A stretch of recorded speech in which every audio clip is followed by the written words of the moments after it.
A'udzubillahi minasyaitonirrajim. Bismillahirrahmanirrahim.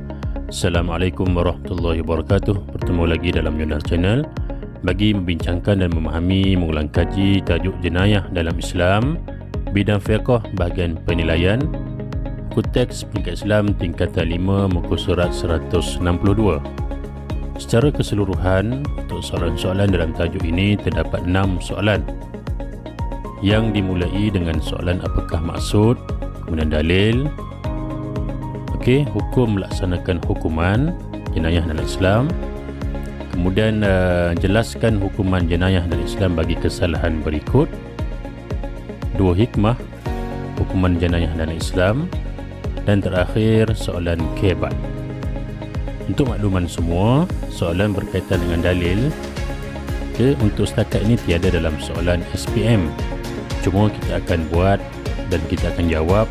Untuk kita menjawab latihan yang ada di dalam soalan dalam tajuk ini, teruskan tonton video ini sehingga ke akhir untuk sama-sama kita melihat cadangan jawapan bagi latihan dalam soalan berkaitan dengan tajuk jenayah dalam Islam. Soalan pertama, apakah maksud jenayah dalam Islam?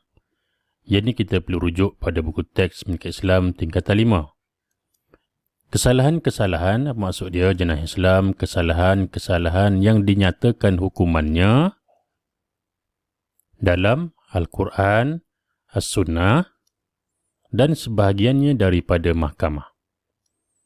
Selesai untuk maksud jenayah dalam Islam. Seterusnya soalan berkaitan dengan nyatakan dalil melaksanakan hukuman terhadap jenayah dalam Islam.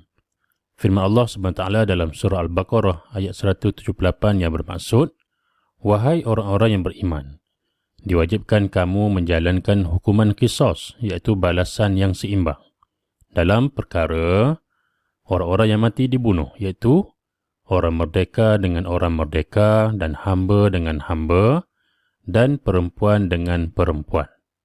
Yang di antara dalil untuk melaksanakan hukuman terhadap jenayah dalam Islam. Yang ketiga, apakah hukum? Nyatakan hukum. Melaksanakan hukuman terhadap jenayah dalam Islam, hukumnya adalah wajib.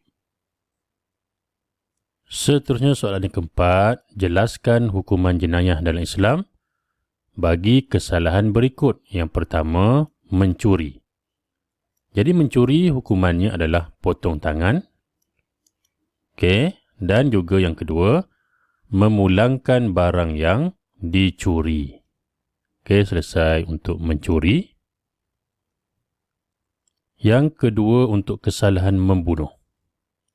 Kesalahan membunuh, hukumannya adalah mati. Dan yang kedua, diat. Jika ada pengampunan daripada waris mangsa.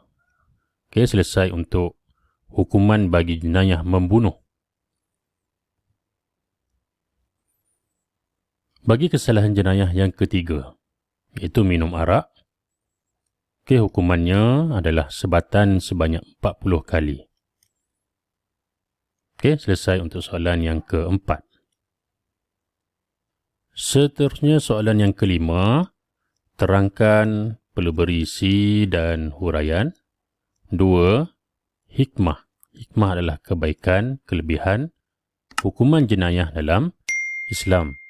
Sebenarnya hukuman jenayah dalam Islam ni dia ada kelebihan. Ada kelebihan yang diberikan oleh Allah Subhanahu Wa Taala. Antaranya yang pertama, menegakkan keadilan dalam kalangan manusia. Isi agar dapat hidup dengan sejahtera, huraian.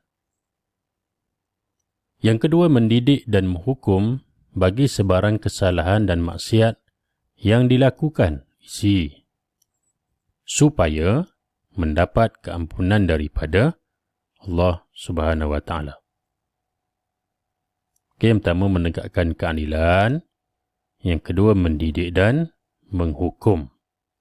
Selesai soalan kelima.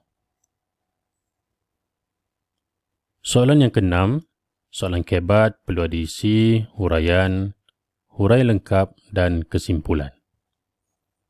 Stimulus ataupun penyataan soalan, objektif hukuman jenayah dalam Islam bukanlah semata-mata menghukum pelaku jenayah, bahkan bertujuan mendidik masyarakat secara umum. Berdasarkan penyataan di atas, huraikan cara untuk mencapai objektif tersebut. Jadi macam mana cara untuk mencapai objektif? Hukuman jenayah ni adalah untuk mendidik, bukan tujuannya untuk menghukum. Jadi antaranya, apa caranya? Penerangan tentang hukum jenayah perlu diperbanyakkan. C. Oleh pihak yang berwajib agar kita mulakan huraian, masyarakat faham tentang tujuan utama hukuman itu diadakan, huraian. Kesannya akan timbul rasa takut dalam diri untuk melanggar undang-undang. Huraian lengkap, kita mulakan perkataan ataupun ayat huraian lengkap dengan kesannya. Akhir sekali, oleh itu kita hendaklah kita mulakan kesimpulan kita dengan oleh itu kita hendaklah. Kesimpulan. Apa yang nak kita simpulkan daripada jawapan kita ni? Sentiasa meyakini setiap perkara yang ditetapkan oleh Allah SWT. Kita yakin setiap perkara yang ditetapkan oleh Allah ni mempunyai kebaikan di sebaliknya. Selesai untuk kesimpulan, hurai lengkap, huraian dan isi. InsyaAllah kita boleh target sini 4 markah.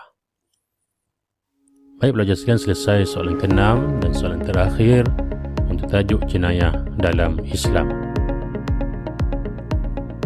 Jadi pelajar sekalian, sekadar itu saja perbincangan kita untuk soalan dan cadangan jawapan untuk tajuk jenayah dalam Islam. Sekian, terima kasih.